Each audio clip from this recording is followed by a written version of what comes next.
Hello అండి, ఈరోజు మన ఇంట్లో simple and tasty mutton curry ఇంకా గోంగూర పచ్చడి నేను ఎలా చేశానో చూపిస్తాను. చూసండి. ఫస్ట్ అయితే మటన్ని క్లీన్ చేసుకుని ఉప్పు పసుపు వేసి 3-4 టైమ్స్ కడిగి పక్కన పెట్టుకున్నాను.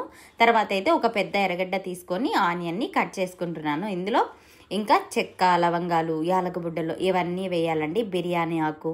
ఇది నా స్టైల్లో చాలా సింపుల్గా ఉంటుంది, చాలా టేస్టీగా ఉంటుందండి. ఒకసారి కంపల్సరీగా అయితే ట్రై చేయండి. సూపర్ టేస్టీ ఎమ్మీగా ఉంటుంది. ఇంకా వచ్చేసి ఉప్పు పసుపు కూడా వేసి మనమైతే కుక్కర్లో అయితే పెట్టుకోవాలి. చూసేయండి, పసుపు అయితే కొద్దిగా ఇప్పుడే, ఉప్పు కూడా ఇప్పుడే వేసాను, నేను తర్వాత వేయను అనమాట. నేను ముందే సరిపడి వేసుకుంటాను. మీరు కావాలంటే చూసుకొని మళ్ళీ తర్వాత కూడా వేసుకోండి. ఇక్కడ చూడండి, పచ్చిమిర్చి కూడా వేస్తున్నాను. ఇంకా కొద్దిగా అల్లం వెల్లుల్లి పేస్ట్ కూడా వేయండి, ఒక స్పూను. నేను ఇక్కడ వేయలేదు, కొద్దిగానే ఉంది, మళ్ళీ ఫ్రై చేసేటప్పుడు వేద్దాంలే అని వేయలేదు. ఇక్కడైతే రైస్ కూడా కడిగి పెట్టేశానండి, రైస్ కూడా ఆన్ చేసేసాను. ఇక్కడ చూడండి, ఒక 5 విజిల్స్ పెట్టేశాను అంతే. మటన్ అందులో ఉన్న వాటర్తోనే మటన్ అయితే బాగా కుక్ అయిపోయింది. మరీ సాఫ్ట్ కాదు, మరీ హార్డ్ కాదు, నార్మల్. నాకు అలా అంటే ఇష్టం అనమాట.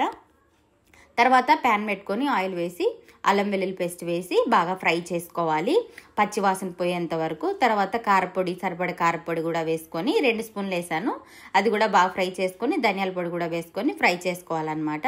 మనం ముందుగానే చెక్క, లవంగాలు అవన్నీ వేసాము కాబట్టి ఇంకా గరం మసాలా ఏమీ అవసరం లేదు.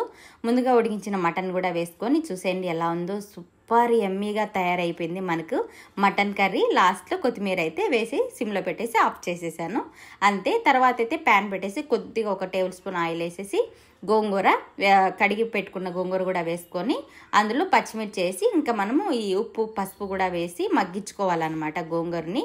ఈ పచ్చడి సంగట్లేకైతే ఇంకా సూపర్ టేస్టీగా ఉంటుందండి. నేను చాలా రోజులు అయిపోయింది కదా తిని అని చెప్పేసి మటన్ కర్రీ చేసుకున్నాను, గోంగూర చట్నీ కూడా చేసుకున్నాను అనమాట. ఇక్కడ చూడండి, పచ్చిమిర్చి సపరేట్ చేసుకొని రోటిలో దంచుకుంటున్నాను.